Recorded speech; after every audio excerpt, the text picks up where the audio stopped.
I had this demon come to me, and basically, what he was sitting there, he had proof of his woman cheating on him, with another man. And he was basically paying for everything. And I was like, you know what? If you don't want to be for her, don't be for her. But don't put expectations on her that she doesn't want to meet. If you can't fit every woman's heart's desire, then you just should leave her the fuck alone. Because women are not your whores. We cannot be bought or charmed or whatever. And most of the relationships that I have left behind is because they did not fulfill me sexually. They were duds, and they expect just because they brought a little bit of income that they had full ownership. And I was like, nobody owns me. I'm not here to serve, and I'm not nobody's slave just because they throw their tidbits.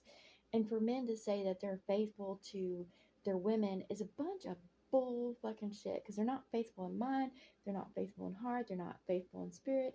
Some may abstain, but I seriously doubt it. Most do not. So, I'm tired of the fucking bullshit, the double standards. What is good for the goose is also good for the fucking gander. So, don't come at me with your nonsense, because I say shut the fuck up and stop throwing stones. You know, you're not without sin, so shut up. And, women do not need to bow to men, and men do not need to bow to women. If it's not love, then it's not love. If it's not love, then it's going to go into lust. And the relationships and understanding of what relationships should be in this world is not love. It's nothing good. They're miserable together, and they're just putting on a show, and they have high expectations for each other that neither one of them want to meet. They'll sit there, be on their phone looking at other people, both genders, so it doesn't matter. Men want to throw stones at women, and women want to throw stones at men, and it's completely asinine. And all it does is cause huge storms to take place.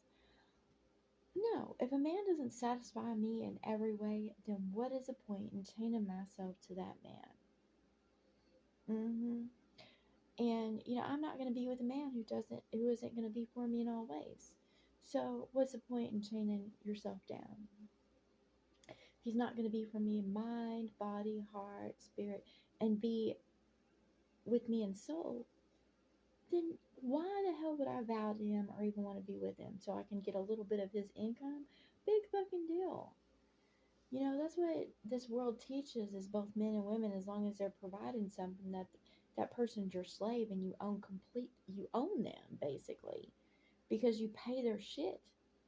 And I'm like, no. And then they bitch when there's a major separation or a divorce and that spouse gets the money. Well, you sure the hell weren't giving them love, so why shouldn't they get paid for their time that they had to deal with your ass? So enough said. Enough said. Love is not going to sit there and hunk stones at someone that wasn't faithful to another that wasn't faithful. It didn't work that way. What I say is birds of a feather flock together. So if you're a cheater, you're going to end up with a cheater. You're just with who you are. You can't expect someone to be faithful when you're not faithful. You don't own that person.